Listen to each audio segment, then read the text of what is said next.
Is there a time in your life where you're constantly getting rejected? At dahil catering is life, motherhood is lifer, and TikTok is lifest, today we are preparing an order for Miss Chicana kasi meron siyang pa-house blessing. Bata-bata pa pero nakabili na ng bahay. Congrats! Sa sipag talaga. So, habang ginagawa natin to, may kikwento ko sa inyo. Before ako naging isang kusinera, nasa corporate world ako. Yung mga kamari chef, kahit ano talagang sipag ko tsaka talino ko sa trabaho ko, hindi talaga ako ma-promote. There was a time that I would question myself. Ganun ba talaga ako kabobo? Hindi ba talaga ako qualified? Siguro kasi hindi ako galing sa mamahalin na eskwelahan. Siguro rin kasi hindi ako college graduate. Pero bakit ganun? Yung mga iba kong kasama sa trabaho, ganun din naman yung background na po-promote sila. It came to a point that I got so discouraged. Lagi kong hinahanap ko ano yung kulang sa akin. Pero never pumasok sa utak ko kung ano ba yung mga qualifications ko. Lagi lang ako nakatingin sa mga mali ko. Wala akong nakikitang tamang ginagawa ko.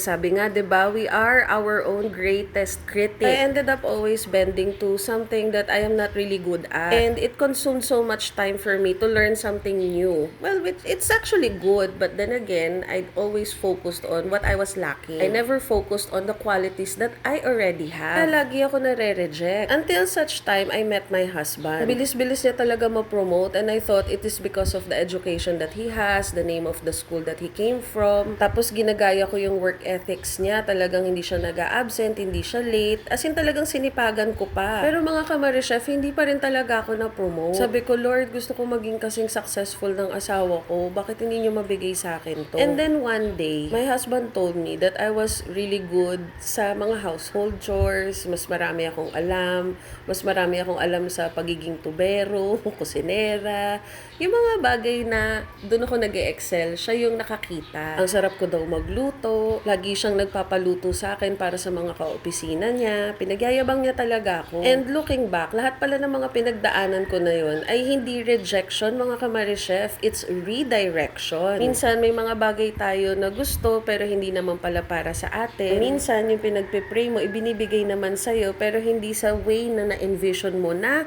makukuha mo siya. Redirection means the action of assigning or directing something to a new or different place or purpose. Tandaan mo, rejection is never a failure. It's simply a redirection towards something better. Minsan talaga masakit ang proseso niya. Minsan para tayong mga bata na hindi binigyan ng candy tapos magtatantrum, magwawala, iiyak. Without us understanding na hindi pala ito maganda sa ngipin natin. Na itinitrain lang pala tayo para makita natin yung mga mabubuting qualities na meron tayo na when the time is right, you will be able to use it doon sa lugar kung saan ka mag-excel talaga. And here in my case, the kitchen is really my safe place. I just had to work in the corporate world as a stepping stone. I came out of it with a lot of friends, a lot of colleagues, a lot of really nice people, and also a lot of lessons on how to be professional. It wasn't rejection, it was a redirection. Like I said, many years ago, when I was 15 years old, I was selling empanada. That was my first business. Looking back, I've always been exposed to businessmen and always in the food industry. So yun lang mga kamari chef. Sana may natutunan kayo.